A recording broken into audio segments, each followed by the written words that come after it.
What makes me angry? Well, I think injustice makes a lot of people angry. The possibility for me is to be like an Oprah. Look under your seat. You get a car, you get a car, you get a car. When you think world stage, you would think world class. You literally could get 0. 1 month you can get a lot, and for the next 3 months you might not earn anything.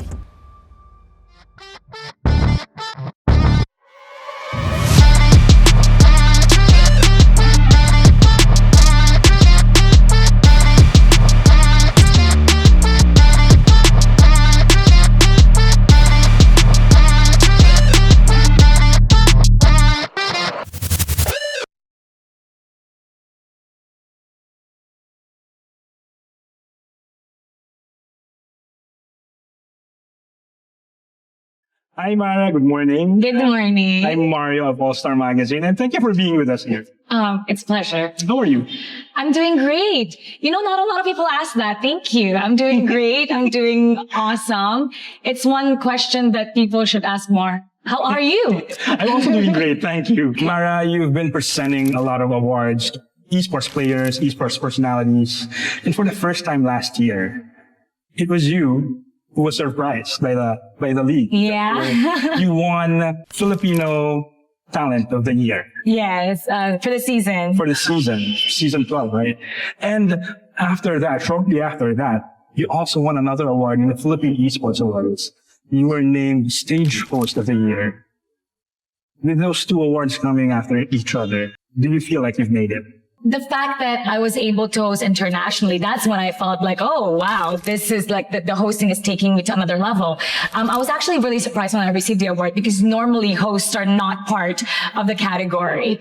So I felt really great in the sense that I must have done everything right in my career and made the right choices to be able to have the recognition. I mean, yes, recognition is not everything, but the fact that somebody appreciates your work and people actually voted for you to be there, it always feels good when you're appreciated. And it always feels good when something that you've worked so hard on gets recognition such as an award. So, with the Philippine Esports Award, that was the latest one. I was really, really, really happy. And it made me more grateful about where I am. And it made me more grateful where esports was taking me. You've been around in sports. You were in PBA, you were a courtside reporter, and now you're an esports host. So we want to pick your mind about finding your niche. To me, you try everything out. You try everything. If you don't know what you want to do, at least you know what you're good at. Go in that path and then try everything until you see what gives you fire and what gives you passion. So with me, I did broadcasting with sports, events, and all shows, and then now esports. So the only way that you can really find out is to try everything. And then when you see something that gives you so much fire in a way that when you come to work, you're so excited to a point that you feel in the pit of your stomach as if you're about to throw up out of excitement, then you found your thing. Do you still feel that excitement every day when you go to the MPL, go to the Worlds? Especially when I go to the Worlds, when I go world stage, the first time nasasalang ako on the first day, I feel so nervous that I feel like I'm going to forget my lines. But then you actually have to turn that into, it's the same wavelength when you're nervous and when you're excited. Instead of you being nervous, you prime your mind and you tell yourself, I'm excited. So that could give you that strength to go on in front of thousands of people and remember your line. Let's talk about your life before you came to the Philippines, because you grew up in Canada. I grew up in Toronto, yeah. Toronto. And you were in the hospital business, hospital field. Yes. Why did you come home to the Philippines? I worked in a hospital as a knee brace specialist. I worked with an orthopedic surgeon and a physiotherapist. So I worked with injured people. I like helping people getting back on track. I came to the Philippines for vacation. For vacation? It was supposed to be 2 months. 2 months, and it ended up becoming 7 years. Yeah, I remember it was when Anna Airlines was new. So they had on-leave rebooking. So from 2 months, I rebooked to 3 months, 4 months, 6 months. And then my ticket was expiring in 1 year. And I just decided the day of, I'm not going to go to my flight. So I ended up staying. I stayed for 6 years before I went back to Canada to visit now. Now I'm visiting my family. It took 6 years for me to visit home. And then, so I've been living here since 2010. I actually went back 2018 and I worked there for a year. I thought I was going to move back. I thought, I was supposed to be in the Philippines just for a vacation. And now, at that time, 2018, I'm here for 8 years na. Balik na ako. Bumalik ako. I ended up working there also for the Blue Jays. I was a host also. I worked in some commercials. But then there was something about the Philippines that pulled me back. It magnetized me back. I went for a reunion and then hindi na ako bumalik. So I told my work at Omni TV, guys, I'm not coming back. So you get another host. Okay, because that's so ironic because a lot of Filipinos are dreaming of immigrating to Canada. And here you are, coming back to the Philippines. How did your parents react? My mom definitely didn't like it. My mom felt that we left there so we could have a brighter future because it's more secure. There's healthcare there. When you have children, there's free education. It's more secure. It's safer. There's government help. Everything is by the book. Everything is so proper. But there's something about the Philippines that I feel like I'm not done here yet. And I like it here. And I've built my life here and all my friends are here now. And my mom definitely didn't like it in the beginning. Yeah. But I said, Mom, it's working for me. And while I'm young, I want to be able to live my life in the way that I enjoy it. A lot of people, my mom believes in working 9 to 5, having a secure pay. And with my job, it's no work, no pay, right? If you don't have endorsements, if you don't have brands, if you don't have a hosting gig, you literally could get 0. 1 month, you can get a lot. And for the next 3 months, you might not earn anything. My mom didn't like that. But to me, money's not everything to me. I want to be able to do what I love to do. Money is a bonus. Yes, I have to be able to live. But if you do what you like and you're good at it, especially in the world right now, there's always a way to make money. And I don't want to sacrifice my enjoyment versus having a guaranteed job that I'll be miserable in. Because some people would think, well, I'm scared to give up my 9 to 5 because it's more guaranteed. But then if you're not completely happy, and I don't think I'll be happy with a 9 to 5, then I'm sacrificing my well-being, my long-term well-being. So to me, money's not everything. I want to be able to enjoy what I'm doing. And if you really love what you do, if you enjoy it and you're good at it and you find the right market for it, then you'll be able to make something out of it. So Mara, how do you think you've changed, because you're the most popular host in esports in the country, and also you can say for MLBB esports abroad now, how do you feel that you've changed the way people look at esports because of your hosting? I feel like the way people looked at esports before was that it's more of like a kid's game, like a young people's game. And maybe with my entry into esports, maybe I'd like to think that it added more elegance, sophistication, and more attention to details. I came from sports. I came from a network. So everything there was so detailed. Everything had to be perfect. And the esports industry is a young industry. So when I came in, I had a lot of suggestions. Even the simple thing is like wiping off I'm a little bit of a perfectionist when it comes to work. Even the small details of where the pillows are and where the pillows are and how it's located and the sponsored phones, I would actually have to wipe it before we go on air, making sure that there's no fingerprints, because I think like a producer sometimes. I didn't know that. Yeah. I would always think of as a producer in a sense that, okay, like how would the sponsors like it? How would the sponsors like the angle? How would the sponsor like my fingerprints and such? And that shows that you have a lot of care for broadcasts. I care a lot. Yeah. Even sometimes, I don't know kung minsan medyo pakialaman ako, but minsan like the audio, the lighting, I'm very particular. But now, like, I have a lot of trust. I have a lot of trust with the people that I work with. But when I first came in, I remember that's one of the things that I would be so specific about. And in terms of the stage, I'm very particular about, okay, where's the camera? What I'm gonna wear.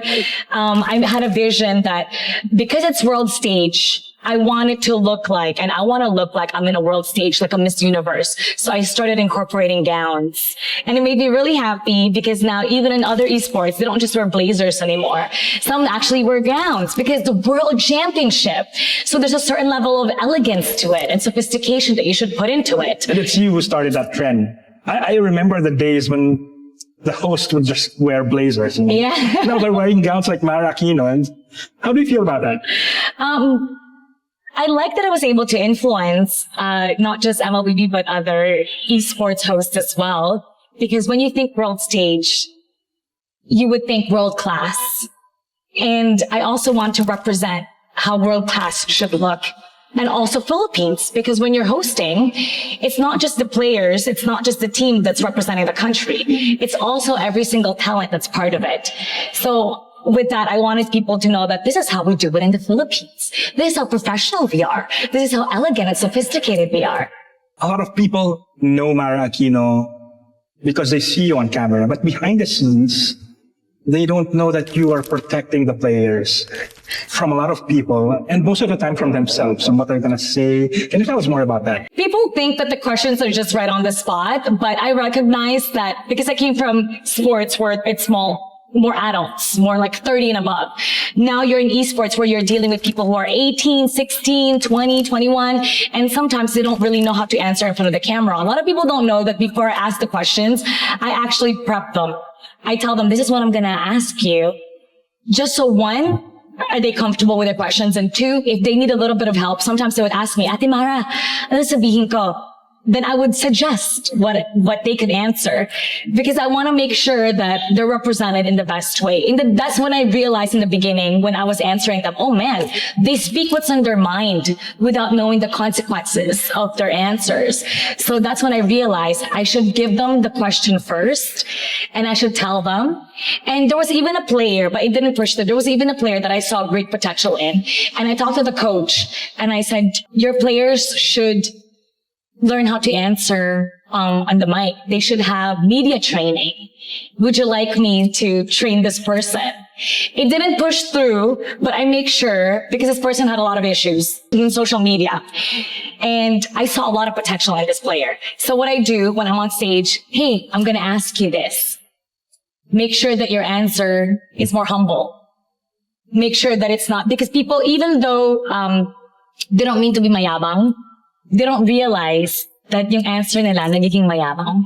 Not a lot of hosts are like that. You know, they just read the prompt and that's it. But you're different. You must have picked that up from somewhere. From sports, we're always taught responsible broadcasting. So that's always something that we, as a reporter, because I was a courtside reporter, as a reporter, that's something that you have to keep in mind, that you have to be a responsible broadcaster. Are you putting this person in a good light or a bad light? Sometimes when you read too much the script and prompter, sometimes you kind of forget that, hey, how is this going to affect this person? Because you're just reading everything that's in front of you. So that's something that, you know, that can also be a learning curve. But I came from sports kasi as a reporter. So we always have to make sure, yes, we want the hype. Yes, we want the ratings, we want the hype, we want to make it more interesting, we want to put more drama, we want to have discussions. But at the end of the day, are we putting this person in a good light or a bad light? Sino si Marj Aquino? Like, when a lot of people don't know that you're very indignant when it comes to toxicity in esports, no? I've seen you defend a lot of players, a lot of friends. People don't know that I actually defend people. They only see what's in front of the camera. On your social media, that's not public to everyone. You know? You defend people, and yeah, I just want to know what makes you really angry. What makes me angry? Well, I think injustice makes a lot of people angry. And I have my set of values. And so sometimes when that's touched, it triggers me. Injustice really triggers me. So I'm very opinionated when it comes to that. I remember there was a player's sister. She was picked on. We had an interaction. She was off the stage. I was on stage. We just had an interaction, and then people started bashing her for something that she shouldn't have been bashed. We had a certain understanding. That was the very first time. Usually I don't answer social media comments. If there's an issue, I won't even reply to it. I won't put any spotlight into it. But that's the only time that I actually spoke out because that someone else was getting bullied. And to me, that's like that's a no-no. Especially when someone is crucified publicly when they shouldn't be. When families of players get involved, that's a sensitive topic for me. That's a very sensitive area for me. I mean, yes, the players are in the spotlight, but their families are not. So I think their families should be saved from that. That was the one time. I think you know who I'm talking about. I know. That was the one time I spoke out. Normally, kapag may issue, I don't even bother replying. People can think what they want to think. And to me, it's mostly, I don't need to reply because I disappointed your expectations. There are certain expectations of work that I live up to, but just because I didn't make you happy doesn't mean that I need to reply to you. Some other talents would reply and it would affect them.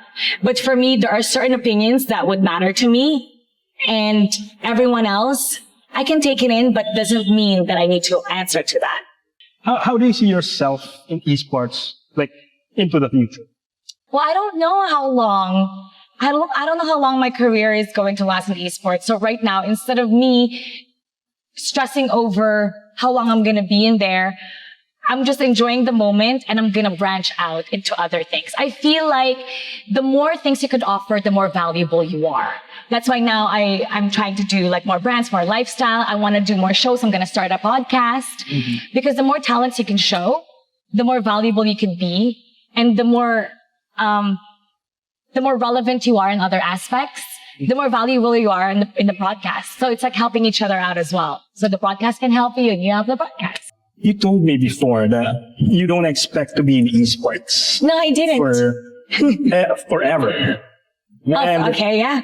And that you constantly think about what you'll leave behind. Have you finally thought about what your legacy would be? You know, my friends and I were talking about this. I don't see myself in esports forever because I see myself branching out. I want to be able to do lots of things. I feel like every 2-3 years, you have to reinvent yourself. You cannot be too comfortable in one area of your life. You have to push yourself to your potential. I mean, it's really far from now. My friends and I were thinking about what is the reality and what is the possibility. The reality right now is I'm a host.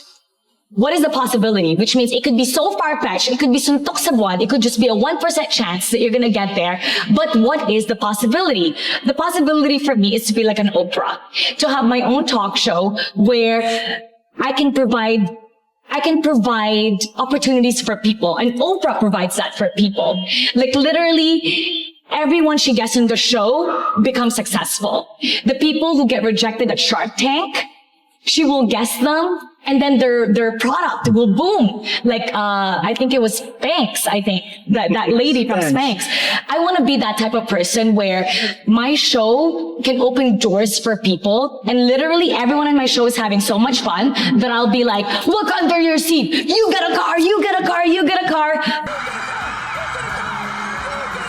That is a possibility. I mean, it's so far-fetched. I don't know. Maybe it's just a 2% chance that I'm going to get there. But I want to be able to reach that, maybe somewhere close to that. And it's not just in the Philippines. My vision is to be wherever I go, even if I go to Europe or back to Canada in North America, or maybe to Indonesia, that they'll have a show for me there where I can do it for their people in different parts of the world. So I'm not just limited in one country. I can travel, provide opportunities for people, and make people happy. So perhaps one day that's the show that I can have. Thank you very much. And we're done. Thank you.